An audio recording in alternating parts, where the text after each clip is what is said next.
Hey everyone, welcome back to another episode of Intentional Improvement, where we're here to intentionally improve your life, one conversation at a time. I've got an incredible guest with me here today who excelled in the sales industry and is now the CEO of not one, now two, and soon to be 3 to 4 companies. I have here with me Mark Dunlop. Thank you so much for coming on the show. Thanks for having me. Yeah, you've been really busy over the last few months. So I know that you recently sold a company. Correct, yeah. And you moved out here part-time to Las Vegas, and now you're CEO of 1 and 2 companies and soon to be 3 and 4. Talk to us about where you came from, what got you started in the sales industry, how you developed your skills in that, and then what got you where you're at today. It's interesting. I think as a young kid, probably like 12, 13 years old, I always wanted to be in sales. I have no idea why, but it was always something that really intrigued me a lot. And maybe it was the people dressing up. I don't know what it was, because back then, obviously, everyone wore suits and when they were in sales. But I just thought it was an interesting way to make a living. I never was interested in the trades or anything like that. It was just always to do with being around people. I just wanted to be around people, communicate, create relationships. And that's how it got started. And then early on in my career, I was probably like 19. I was in college. I was interested in computers. I worked in a computer company for the summer, just in the back, just repairing them and putting them together and all that kind of stuff. And they asked me to stay on board because I was excelling at that. Plus, they could see that I could actually sell products to our customers that when they called in for services and stuff like that. And so they offered me a lot of money back in those days. That was probably like the late 80s. And so I skipped college and stayed on, and then probably within 1 year I was in sales, and probably within 6 months later I was their top sales guy. And it was just because I liked to talk to people. Cold calling didn't scare me. And back in those days, we didn't have the internet. So I literally, to gain my customers, I had to call all the municipalities and get all the yellow pages, and then just dial for dollars out of the yellow pages. So you just cold called? Just cold called, just straight up cold called. And I was actually probably getting like a 40 to 50% hit rate on sales because nobody else in the industry was doing it. They were bigger companies and they just relied on people calling in while I was making the outbound calls. So I was able to take away from our competition and bring them into our business. And I just kept doing that, and I kept growing within the company. At that time, we were a really small company. And then by time, maybe 5 years in, obviously I was top sales guy for a very long time. Then I took over, got into management. And that's how I kept going, but still did sales. And then I built that company from, when I started, it was maybe a couple $100,000 a year to $32 million. Amazing. Yeah, it was crazy. It was in a 9-year span. And then I think in my life, I have this 9-year itch. And so it's really odd. And I resigned from the company, didn't have a job, had a newborn and another one on the way, and took 60 days off, zero plan at all. I knew I was going to get a job somewhere else. I just didn't know what I wanted to do next. And I needed a break for myself because I was working 12 hours a day, 5 days a week, just nonstop. And I just needed a break for myself. So once I stopped that, took about 2 months. I wasn't taking any phone calls from anyone in the industry. And my phone was ringing off the hook. Not my cell phone because I didn't have one, but my home phone was ringing off the hook. And literally probably like 60 days later, this one company kept calling me. They called me probably 20 times. And finally I took the call, and the gentleman on the other end, his name was Kevin, and he goes, basically, where the heck have you been? I've been trying to get a hold of you for 2 months. We want to hire you. And they were a US-based company, and they wanted to build their brand in Canada. It was a barcode scanning brand. And we were a customer where I was before, so that's probably where I got the in. So I said, well, let me think about it. He goes, nope, I'm going to FedEx you a plane ticket. It'll be on your door tomorrow. You'll be here on Monday. I bet you appreciated the persistence. Yeah, it was cool to hear. And there was other people that were calling too as well, but I didn't really entertain anyone. So I jumped on a plane 2 days later, flew out to Philadelphia from Vancouver, showed up to their office, spent 2 days there, and when I left, I basically had an offer, and by the time I got home, the offer was sitting at my house, and I spent 9 years there and then moved on from there. But yeah, so basically built their business in Canada and strictly did sales, and it was just me. And I traveled all up and down Canada, and I took them from, I think they were doing $300,000 to close to $5 million. Wow. Yeah, in sales in Canada. And they were just a small barcode. They were a decent sized barcode company. But yeah, so that's how I got into sales. And then I started to get into management after that, and also building teams as well as building infrastructure too as well on go-to-market strategies. So as somebody who's been on the front lines and then moved into management, what do you think makes a good salesperson? I think whatever you're selling, that you know what you're talking about. So you're studied your craft. And I think also too, to be honest, never be afraid to say, I don't know the answer to that question, because I think you'll gain a lot of respect when you're talking to a customer on the phone and say, hey, that's a really good question. I've never had that before, asked that before. Let me get back to you, and get back to them with the answer. As soon as you start lying and making it look like you may know, but you don't know, that's when you start to lose customers, because customers can read right through that. Yeah, trust is a very delicate thing. It's massive, especially building a relationship with someone you don't know, right? And that's really what it comes down to, is building relationships with people and finding out who they are, what they do, a little bit about their home life. Build that so when your competitor comes in knocking on their door, because they will, they're like, nah, I'm good with Mark over there at wherever, because we've got a good relationship. That comes from trust as well. So I think that's really what it comes down to. Desperate salespeople never make it. They make it for maybe a year or two, and then they have to keep flipping jobs because they're about the money. I've seen some really good salespeople that just don't make it because all they think about is the dollar that they're going to make, and customers can read through that. Yeah, absolutely. So you've been one of the top, if not the top salesperson in every single company you've ever stepped foot in.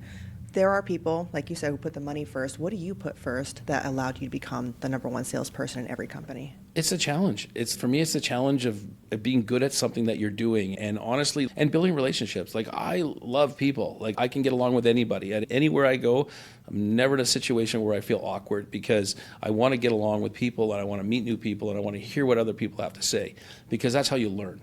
Mm-hmm. And so for me, it's just being honest, being trustworthy, and building relationships. That's really what it's come down to be honest with you. The technical stuff comes. That all comes. You obviously got to know your stuff. But at the end of the day, it's really just driving that relationship first, and then worrying about the sales later, because they will come.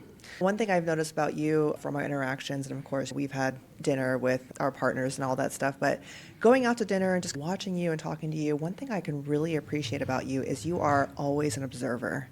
You listen and you respond, not to just respond, but you respond to understand. And I think that's such a skill a lot of people have lacked, just don't choose to work for. 100%. Speak with your ears. Speak with your ears, that's a good one. Yeah, because at the end of the day, when someone's talking to you, don't interrupt, don't ask questions, let them finish. Listen and find out what they actually have to say, because you'll learn a heck of a lot more by doing that than by interrupting the conversation. Not to mention, you're going to frustrate the person you're talking to at the same time. So you got to really sit back and just listen with your ears, speak with your ears. That's it. That's really what it comes down to. Yeah. Whenever you have employees that come to you and want your opinion, but then they try to answer for you instead of wondering what your real answer is going to be, what's your initial thought that comes to mind when they do that? Sometimes it's just, maybe it's lack of confidence on their side if they think they have the answer, but they don't. But I will never answer a question without asking a question back, just so that they can try to figure out the answer themselves too as well, because I went by the rule back in the day, like if you asked a question and you got the answer and you didn't write it down, you can forget it really quickly, because there's a lot of questions that go on in a day. So I write everything down. Yeah. Every time I'm in a situation where I don't think I know something and I ask a question, I get the answer, I write it down. Because if you write it down, you'll never forget it. Yeah. And I think a lot of people lose that skill. Definitely. There was a study done that says that a person who listens to something and writes it down has 26% more chance of remembering that, simply because they listened, saw, and wrote. Right. And you'll find in your workforce, you're going to get that question asked a bunch of times. If you write it down 3 times, you'll never forget it. So just don't write it down once. Write it down every time you get the question. I remember the punishment my mom would make me do is I would say I would never steal 100 times on a piece of paper. I remember I was like, lines. I'm never going to steal ever again. Yeah, you're lucky you got 100, because I used to get 1,000. So yeah, there you go. And it wasn't for stealing, but that's beside the point. We won't go into that. Yeah, I gotcha. All right, so now you're in management and now you're moving your way up to CEO. How does one get into a position of CEO and gain that trust and respect? I think you said it, is gaining trust and respect is the number one thing. Also, it's your work ethic too as well. And it's also learning everything about the business. And that's really what is the most important.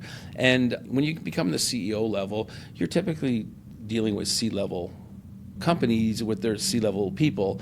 And so it's a little bit more demanding, but it's also a lot to do with relationships too as well. But it's about follow-up at the end of the day. Really, that's what it comes down to. So I think if you learn your craft well enough, anybody can move into a CEO's position. It's not like it's the toughest position in the world, because it's really probably a lot easier than being grinding at the lower management level, because you're responsible for so much more because you have to report up. At the end of the day, all I have to report to is the investors. That's it. So if I have all the right information, I'm okay. Yeah. And stay on top of things too as well. Yeah. So what does it take to become a good CEO? Because there's plenty of CEOs that were not good and ran the company to the ground, but what does it take to be a good one and help the company thrive? Hire great people. Okay. Trust your people. Delegate with follow-up. How do you know who is good to hire? You'll find out within the first 60 to 90 days. I always tell salespeople, if we hire a salesperson at our company, I'll have a quick talk with them and say, listen, if you get hired here, we're happy to have you. We hope it works out. But in 90 days, I'll know if you're going to be here or not throughout your whole career. And your numbers will never lie. And I can tell when you're working and when you're not working. Mm-hmm. So within 90 days, if you have bad sales, it's probably not going to be a good place for you to hang your hat for very long. It's just about just knowing the people that you're talking to and then training them as well. And you can tell in the training process if someone is good or not. Yeah. And that's really what it comes down to. It takes time. It takes time to actually make a good employee, but you also have to invest. You got to invest in those people as well. Mm-hmm. And that's really how you get a good not just salesperson, but any employee in the company. How important is culture in a company? It's very, but people don't even know what culture means. What does it mean? Culture means a lot of different things, right? I think with culture, it's leading by example. It's basically recognizing excellence within your organization, and it's taking away from basically all the praise that the CEO is getting and passing it down to your staff. Mm-hmm. Because if the CEO is going to step on the front lines, people are going to run through a wall for you. Yeah. And that's the culture you got to make. Mm-hmm. Because culture can mean so many different things, right? It's some people are like, oh, we got to get this many sales in a month, and then if we get this, we get a big party. That's not much of a culture, because that's basically reward or a fail. That's really what it is. And so I always look at it as just, if I'm willing to do something, my employees will probably want to do it twice as good as I did it. Yeah. So I don't step away from any challenge in the company. Yeah, yeah.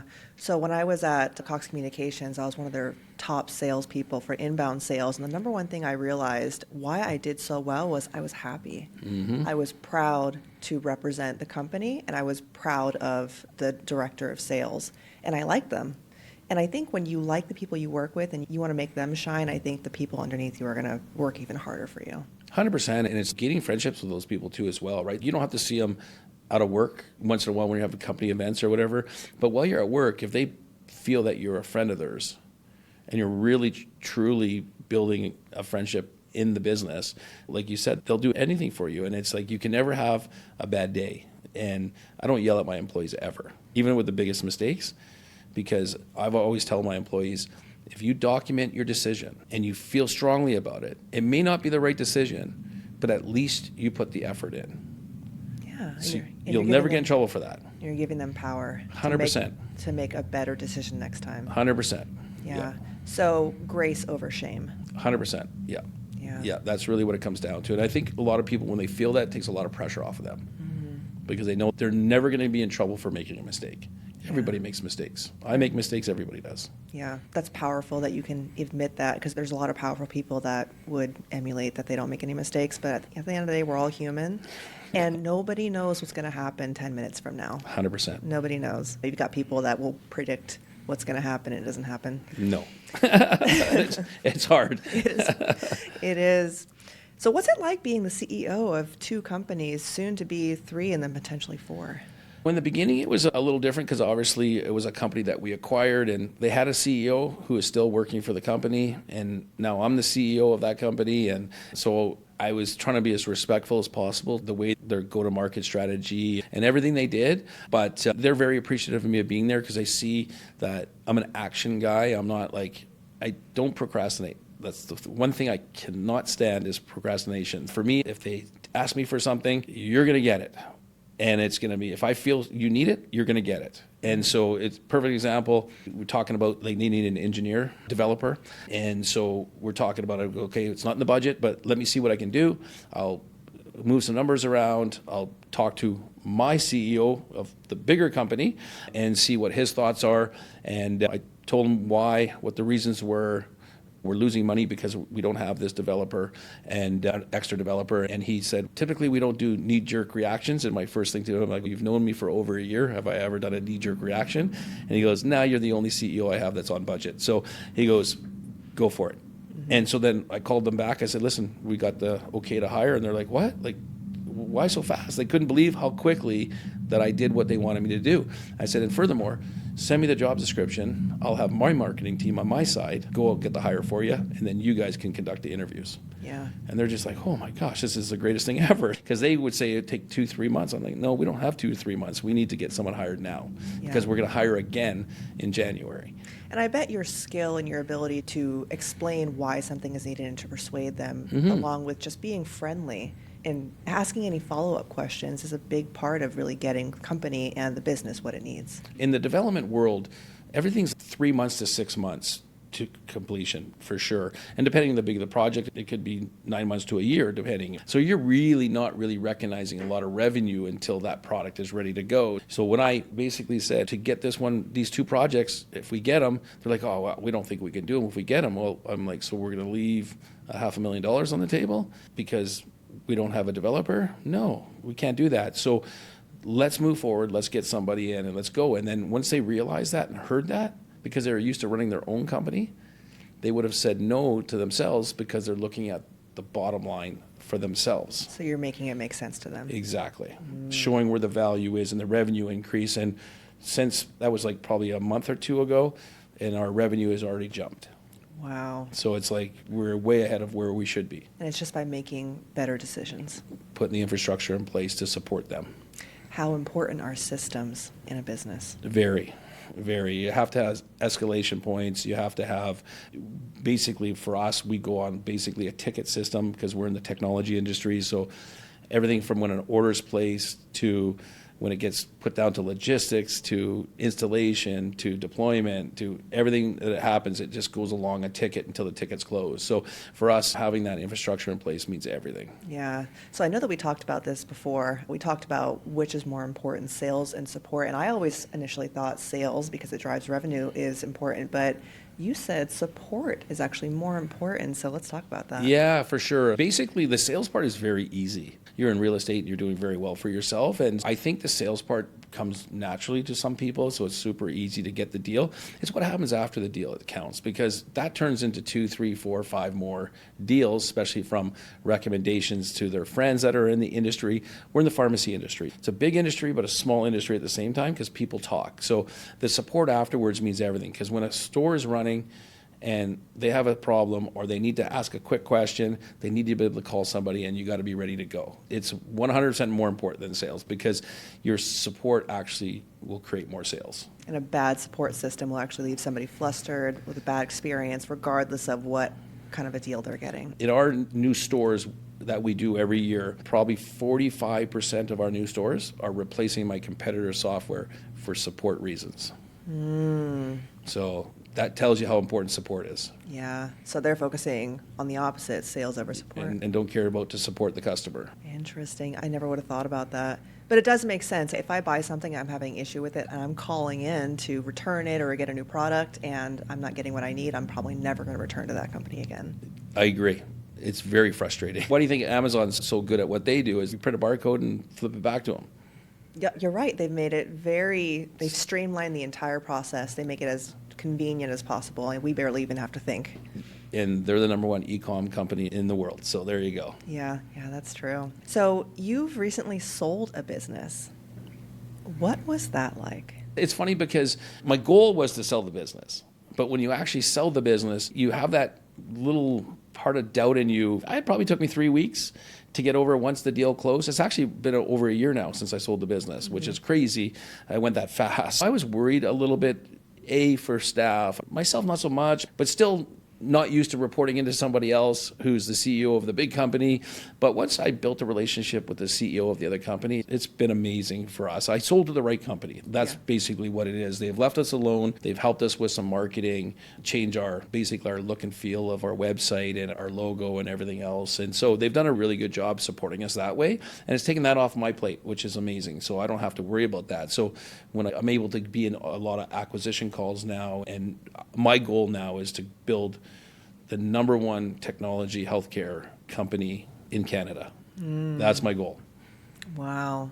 So how long do you think it's going to take you to do that? If everything goes to plan, I would say in 2 years we'll be the number one company by far in Canada. We'll have a full, from front to back end. And what I mean by that is obviously from the point of sale over the counter stuff into the drug administration side of the business. So, and there's nobody that does that. Yeah. Would you say that this industry that you're in is underserved? It's underserved, but in Canada, it's probably not underserved in Canada because we really handle the independent market. Maybe the knowledge base of some of the independents aren't as strong as it should be, but as soon as they start getting into the technology, they feel so much better and their business runs better because it basically can tell you what you need to do opposed to guessing. So so really, it's been a fast-growing market for us. It's a pandemic-proof market and a recession-proof market. That's a win-win. Yeah. I coach a group of women, and a lot of them are in their 30s, 40s, and a lot of them are really afraid of AI. And I keep telling them, I'm like, AI is not coming for your job. The person using AI is. Yeah. Do you think that's the same for your industry? Amazing that you say that and ask that question because we just had a meeting with our developers telling them they need to use AI more because we can tell the developers that are using AI and the ones that are not. And I have one developer that is using AI so much that he's billing 260 hours a week just because he's using AI now. What is the resistance with people and just Change. navigating to that? Change. Just change. It's changed. But the thing is, AI is dangerous, but it's very good at this. At the same point, you have to dig down and give the right information to AI so that you're getting the right answers back. Really, and a developer can do that better than anybody because they can actually have AI code for them. Like you can take code, dump it into AI and say, how would you do this? And it would find the mistakes that you've done and then push it back to you. And now your development job's done. Yeah. That could take you 8 hours. Yeah. So if they're resistant to it, it's probably because they're afraid of technology. They're not afraid of AI, they're afraid of technology and just getting to use it. You're in your 50s, but you started off with technology, right? Yeah. So your very first job was fixing the computers or the software. Why are so many people afraid of it? Technology? I think just because, like you said, they're going to lose their jobs. We have robots in warehouses now. So those things are taking jobs away as well. But you also need humans in there too as well to make sure the robots are doing the right things and so on. But the reality is, I think change management for people is a really tough thing. And at the end of the day, you have the people that are afraid of change and you got the people that aren't. The ones that aren't, they excel. But you need the ones that are not as well because those are good workers. So it's not like they're not good workers. They just don't want to get into change and learning new stuff. And maybe that's it, is the learning it's the learning. portion.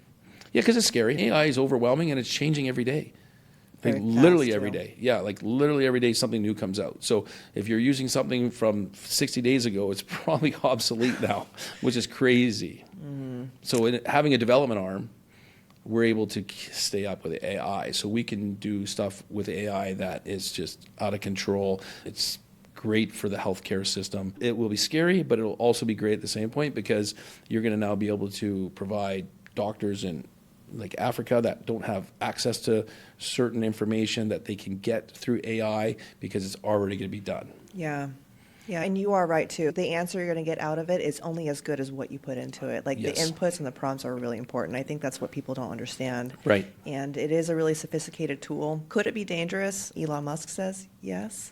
But I think it's all about how you use it. Yeah, for sure. I think for you and I, it's not going to be dangerous. The scammers are going to find ways to scam through it, which they already have, which that's the dangerous part about it, unfortunately. But we've been dealing with that with everything. We've been dealing with that with credit cards. We've been dealing with that with phone scams. We've been dealing with Just that. have to be smart. You just have to be smart and just don't take any risk. And it's okay to not to take a phone call. Yeah. I don't answer phone calls that don't come from anyone that I know in my contact list. So because I get hundreds of them a day. Do you get a lot of spam calls still? Hundreds of them, yes. Yes. It's out of control, actually. Yeah, people love spamming us. Oh, yeah, yes, it's out of control. I don't answer any of those calls. And Yeah. I don't feel bad not answering them. Yeah, no, I think getting back to the technology question, I think it's people will start to change a little bit, and probably a year or two from now, once it stabilizes. Right now, AI, it's stable as a technology, but it's changing so fast. So once it stabilizes, I think people will start to learn it a little bit more, and they'll understand it's going to save them so much work. Yeah, yeah.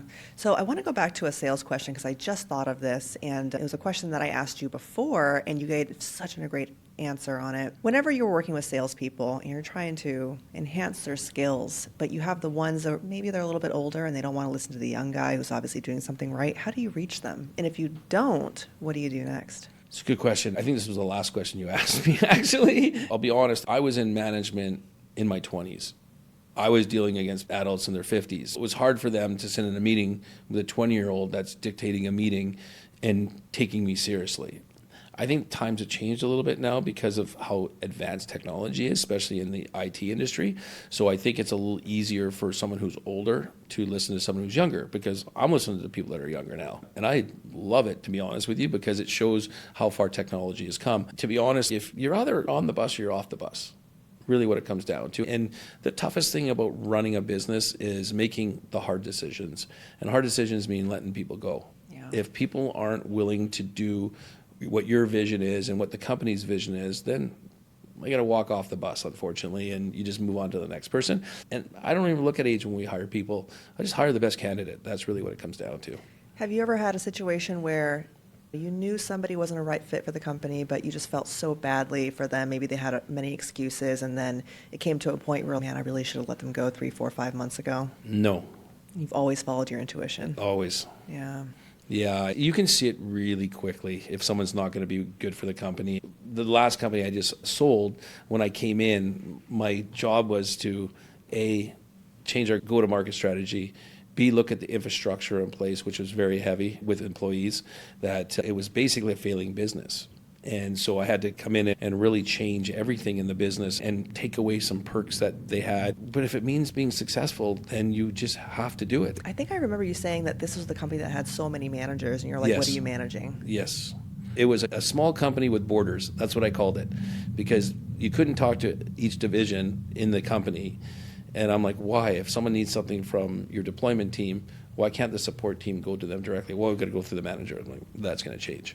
So that's the kind of things I'm talking about, is you just have to make the right decisions. And if you have too many people, you're never going to get on the same path. And that's what we did. We just laid people off and moved on from there and turned into a failing business into a very profitable and a very sellable company. That was the key. That was the goal. Yeah. Whenever somebody is going into management and they're learning management skills, there's a point in time where they discover whether they can trust themselves or not. Was there ever a point in time for you when you found that you could trust your decisions? Yeah, you know what? When I came into any new company, I always took 90 days where I observed. That's all I did for 90 days. I went into meetings, listened to other people talk, took notes, didn't say much. To a point, the last company that I just sold, the founder was like, you got anything to add? I'm like, no, I'm good. Just let's go on to the next meeting. And I just kept doing that. I did that for 90 days. And then when I came back with what my ideas were, he was like, why didn't you say this earlier? I said, because if I come in here and dictate on day one, nobody's going to want to work with me. You're collecting data. Collecting data, exactly. Managers that come in and try to change everything on day one will lose respect of the whole team. Do you think they let their ego and the labels Ego and takes title over. get in the way? Ego takes over. I've had managers like that, and it's just been like, oh my God, they're not going to last because the team's going to rebel against that person, and they're not people. That's what I'm trying to say. And they don't listen. You need to listen to see what your staff is, what their challenges are, what their day-to-day challenges are, what their long-term challenges are, what the company's long-term challenges are. And so you can see it all within 90 days, and then you can start making changes. Yeah, that open mind, and Yeah. just being willing to listen to somebody else is really important. Like, that feedback loop is so important. Huge. And I think people who ignore it, like, it's a recipe for failure. I agree. Yeah, big recipe. Now, I know you. I was just joking with the studio engineer that you work so much, I don't even think you sleep. But you took a week off, And you said it was really nice, and it was the first time you've actually taken a full week off. Probably 20 something years, I would think. Yeah, it was crazy. I did a little bit of work, but nothing what I would normally do. Yeah, it was amazing, actually. I think now that I'm sold my business, and I'm working extremely hard still, but I think for myself, I got to start taking me time just because it recharged me a lot, actually, to be honest with you, just being able to know that didn't have to get up at 4 in the morning to get myself ready, do a little bit of work, and get to the gym and get back and get to work and everything else. So it was nice I didn't even go to the gym for a week, which was amazing. So I literally took the whole... That's an oddity for you. Yes, it is. And it was like I took the whole week off, which is really good. So yeah, I think it's important. I stress out on my employees to make sure they take their time off. I don't want them calling in. I don't want them checking emails. I just want them to take their time. And I think it's good for them too as well to do that. I'm going to learn to do that myself. That's probably one of my weaknesses is not really taking time off. Drives my wife crazy, but why we are where we are. We were all at dinner, and you said something. You said you don't want your employees to ever have the kind of work ethic you do. What has been the driver for your work ethic that's allowed you to go 28 years without a week break? Personally, I'm a perfectionist, and I want to make sure that we're always like moving forward.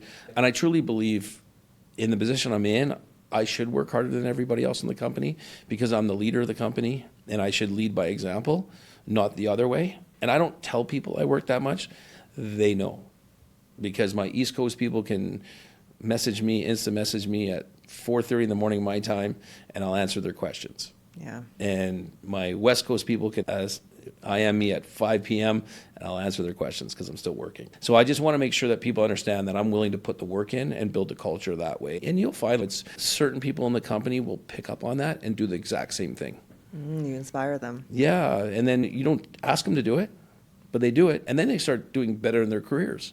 I had a sales guy in the company I just sold, and I called him one time on a Saturday, and because we had a really important something going on, and normally I would not call him, and he said to me, he goes, "It's Saturday, we don't work Saturdays." I go, "You're in sales, you work 7 days a week." Jokingly, but he called me on Monday, he goes, "When you said that, I actually took you seriously." I go, "Well, that's up to you. Do you want to be a salesperson or do you want to be a great salesperson?" He goes, "I want to be a great salesperson." And I go, "Then take it seriously." The way you do anything is the way you do everything. Exactly. And so now, since I took over, he's probably doubled his income. And that's going to change his life. And it did. So that's the beauty of it. It's just from you showing up. Showing you how to work harder. Yeah. I think there's definitely some people that really don't belong in management or a position where it can allow people to imagine life. I think the people that are dictators, lazy, just want to be the keyboard pusher, those ones I think can breed bad employees. Yeah, and they're just not going to like them. That's really what it comes down to. You're not going to build a culture of winning in that environment either because people aren't going to care. You lose people really quick. Yeah. And it's hard to get them back. So if you can get them in the first place, then it's hard to lose them. Yeah. Have you ever been in a situation where you had to work with people you did not like working with? And Oh, yeah. what kind of internal dialogue did you have to say to yourself to flip the script, not just for you, but for them? I played high-level sports too as well, and I had guys on my team that I couldn't stand. But as soon as we stepped on the field or the rink, you'd die for them because you got a common goal is to win, and that's no different than business. So I don't ever put in front of me, I never take those feelings that I don't like this person to change how I treat them at work because I just block it out. And I know what I'm going to get out of that person too as well. And that's the other thing I teach my managers. Like I said to you before, don't expect your staff to be as good as you and to have the same work ethic as you, or they would be you. They'd take your job. Yeah. Oh, that's true. Right? Yeah. At the end of the day, you don't want and don't expect your employees to want to work as hard as you or more than you or better than you because that's not what they want. And that's okay because that's the grassroots of your company. Yeah. For a long time, I would say for at least 3 years, I really struggled with people just not wanting to grow to that next level. And it took my husband to humble me and say, not everybody wants that. Not everybody wants what you want, Erica, and you have to be okay with that. And not only that, you should respect that. Because what would the world be like if there was only high-level achievers all the time? Then, what would happen? You would never have the people here that would actually make the world run. Yeah, exactly. It's so true. That's probably the hardest thing I have to teach my management, my managers, as well as like my salespeople too, because they start to get a little judgmental over somebody, and I'm like, Don't worry about what other people are doing. Just worry about yourself. The more you worry about yourself, the better you're going to be, the happier you're going to be. You're not going to look at little things that are going to bother you. I could look at the attendance record and the sick days and everything else, but I don't. Because someone else in my company does. I got HR for that. Yeah. Because that would drive me nuts if I looked at it every day, because I don't understand how you could be sick for work. That's one thing I just don't understand. That's personally myself. I've had very few sick days in my entire career, but that's just me. And I don't get mad at it, because people take days off because they take days off. They feel that they're entitled to a sick day, so they'll take a sick day. But I can't say you can't do that. Can't prove it. The reality is, don't sweat the little things. Just keep where you're at and just keep moving forward. That's so true. If you focus on the little things, everything will bother you. Yep. It'd drive you crazy. Yeah.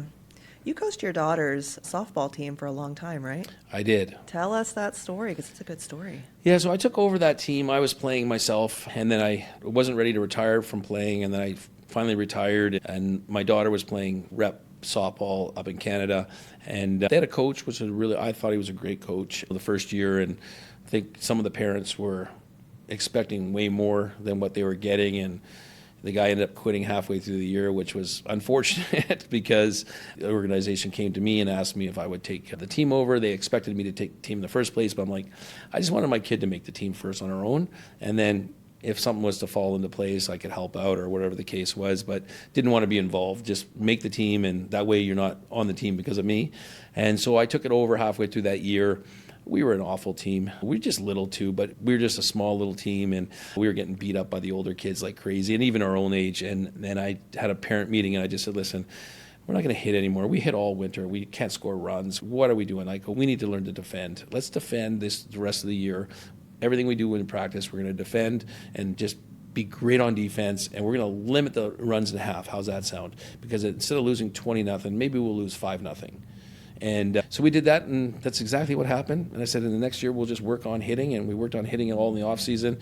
We went from last to first. Do you think a lot of that also worked on their confidence levels, the Yeah, girls? because they knew what they're doing. They actually knew what they're doing, and they felt comfortable with it. And so I think just building their confidence levels up and not being so afraid and of making mistakes, because they never really did the drills. So that's how that happened. And then I coached her for 8 years with the White Rock Renegades up in Canada, one of the top premier fast pitch or club teams in Canada, and we won national championships with that team. We used to come to the States and win all the tournaments down here too as well, and which never really happened before. Yeah, so I did that for 8 years, and then once she graduated, she went off to college and played softball on a scholarship down in the States here. I took another team on that was U18, 3 years of U18, took that team on and won a national championship with them, and sent a lot of kids to college, which was probably the most amazing part. Yeah, they all got scholarships, which was great. I think my last team, there was 12 out of 14 kids got scholarships. Now, you weren't paid to coach, right? No, I was all volunteer. Yeah, I was all volunteer. They covered my expenses when we're on the road and stuff and travel. But yeah, no, it cost me money because all the gas money. You got fulfillment out of it. I got fulfillment out of it, yeah, for sure. And it was good. And even my original team, a bunch of kids went to university on scholarships too as well. At the end of the day, it's really all about is just getting these kids into school, good careers, and teaching them time management. I was a stickler on time management stuff and homework on the road and all that kind of stuff that they had to do. So just made sure that they were well-disciplined kids and kept them out of trouble. And then my last coaching job was the Canada Team BC for the Canada Summer Games, which is like a Pan American Games, but only for Canada. So it's like a mini Olympics, really big, government funded. It's every province sends teams, and they do every sport basically in the summer, obviously. And so we went there and won gold in 2022 in Niagara Falls in Ontario, and then I retired from coaching. That's it. So collectively, how many years did you coach for? I coached for 15 years. That's a long time. Yeah, long time. While running businesses. While running my business. I learned, though, when I stopped coaching, that I can make a heck of a lot more money by just working. It's amazing. And it's funny because probably the most peaceful thing about stopping coaching is all the text messages stopped. Oh, yeah, I'm sure. Yeah, and the organizing and everything else. So it was amazing, actually. It was fun. I enjoyed it. Now I'm happy to be out of it. Yeah, yeah. There's some things that money can't buy you. Sometimes money can't buy you those little bits of fulfillment, knowing that you just set a kid up for life. Yeah, and really gave them the foundation to have a great life. Yeah, and I get calls from girls that I coached asking me for advice, asking me for reference, asking me for a bunch of different things. And I see some of them having babies now and getting married. So that's really cool to see that the growth of these kids turning into young adults. And I got some that probably don't like me either, so it's okay. But I think the good outweighs the bad for sure. Yeah, absolutely. Yeah. So I'm going to ask you 3 questions. Where do you see yourself in 5 years? I've often asked myself that question too as well. I would say I would be in a position where I have acquired enough companies to build this healthcare division within this organization I'm a part of right now, and maybe get out of being the CEO of all the companies and just do straight acquisitions and run a team of a group of people doing acquisitions for the same company. Nice. Yeah. So it'd be less stressful and more rewarding, I would say. Do you think that you'll work more or work less? I think work less. Yeah, in 5 years. I think it'll work less for sure. That's exciting. Yeah. When do you think that you're going to start that project? I'm hoping if we can get like 2 or 3 more acquisitions that we're working on and get everyone working together, which will probably take a few years to do, then I can slide into the other side of the business. Do you think maybe you'll take another vacation? I hope to.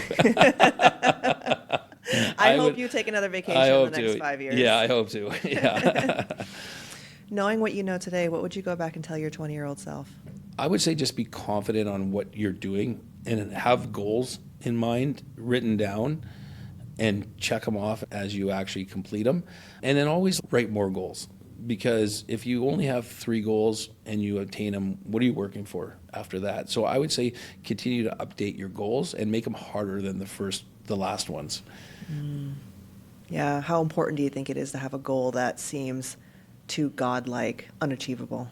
I think for myself, I think it's very good. And it's honestly, I get bored if I complete something really quickly. I need to have a challenge so that I'm always moving forward to looking for something else, basically. And it's my work career, basically. That's where it's been for us. And obviously my family too, and building what we have today and being able to enjoy, being able to be here 6 months of the year is amazing. My number one goal is to run from the rain. That's my number one goal in life. And it's working. Run from the rain. Yeah. It rains a lot up there? Oh yeah.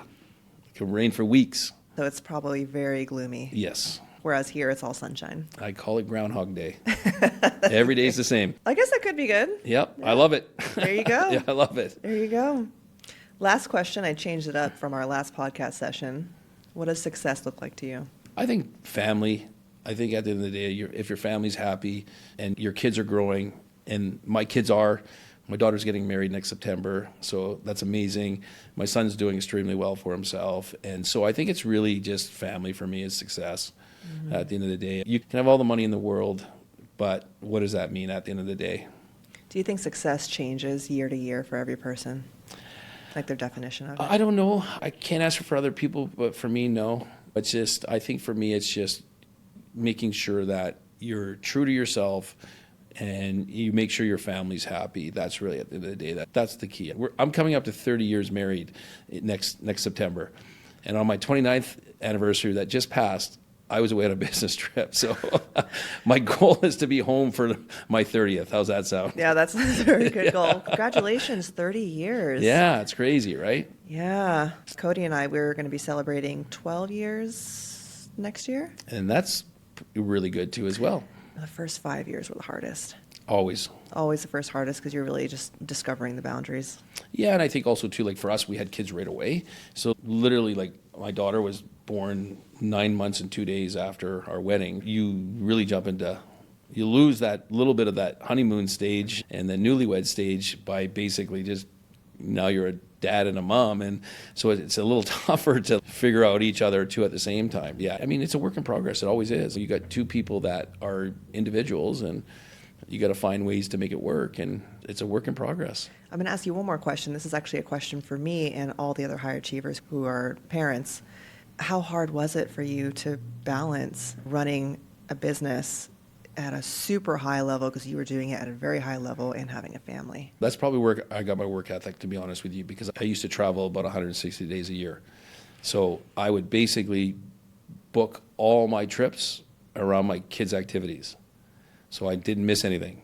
I may have missed some school stuff, but I never missed any of their sports.